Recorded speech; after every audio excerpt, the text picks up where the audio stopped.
sommes à Teotihuacan, la cité des dieux, à 51 km au nord-est de Mexico.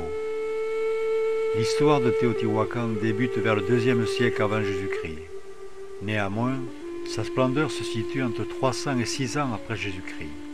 À cette époque, la cité comptait environ 200 000 habitants.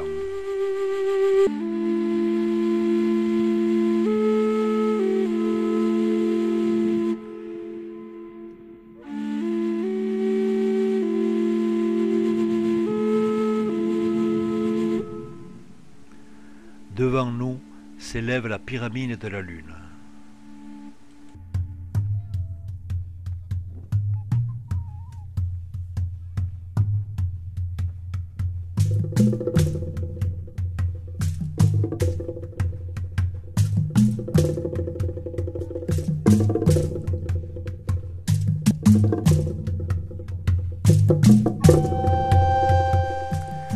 Placée à son extrémité, la pyramide de la Lune domine la voie sacrée, la Calzada de los Muertos.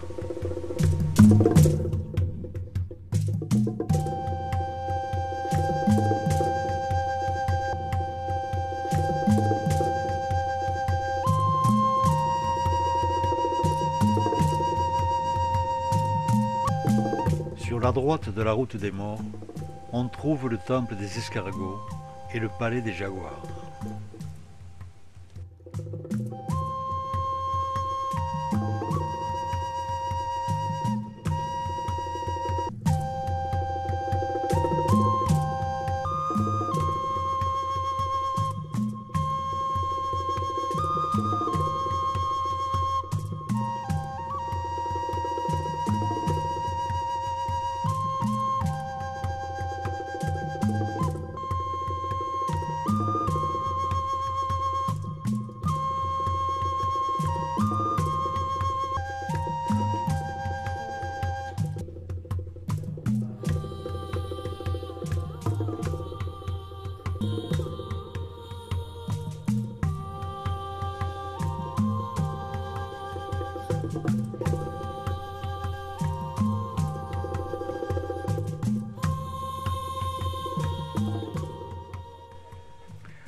Après la visite du palais des jaguars, nous revenons vers la voie sacrée et la pyramide de la Lune que nous allons escalader. La montée est impressionnante, car la plante est abrupte.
Nous allons attaquer l'ascension de la pyramide du Soleil, un petit peu différente que la pyramide de la Lune.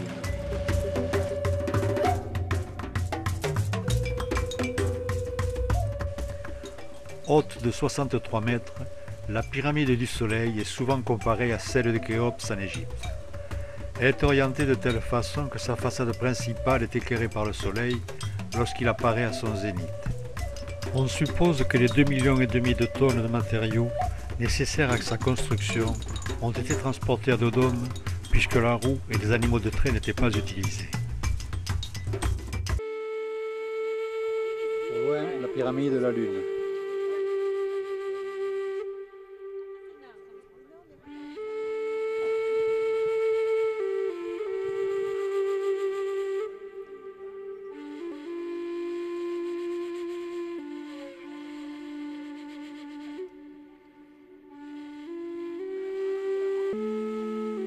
Thank you.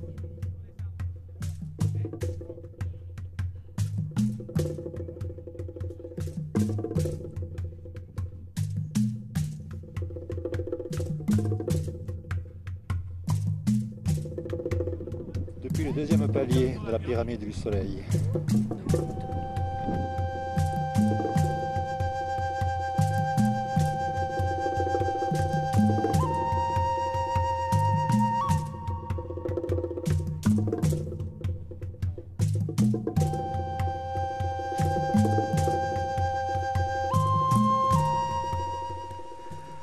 Le sommet de la pyramide nous offre un magnifique panorama sur la vallée de l'Anahuac.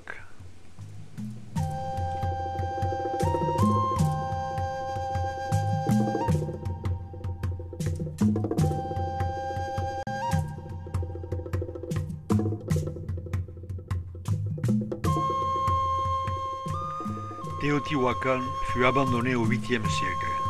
Révolte, invasion, nul ne le sait.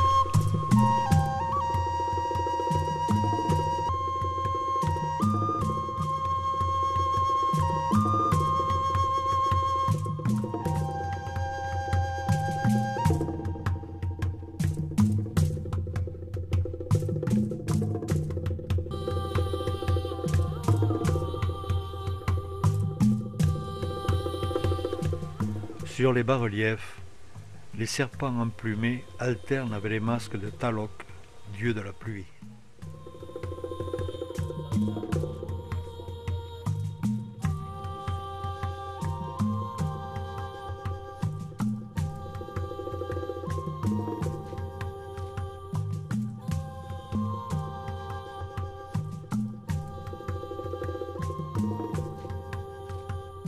Le serpent qui représente la terre, les coquillages qui représentent l'eau, et sur la tête de nos serpents qui représente le feu.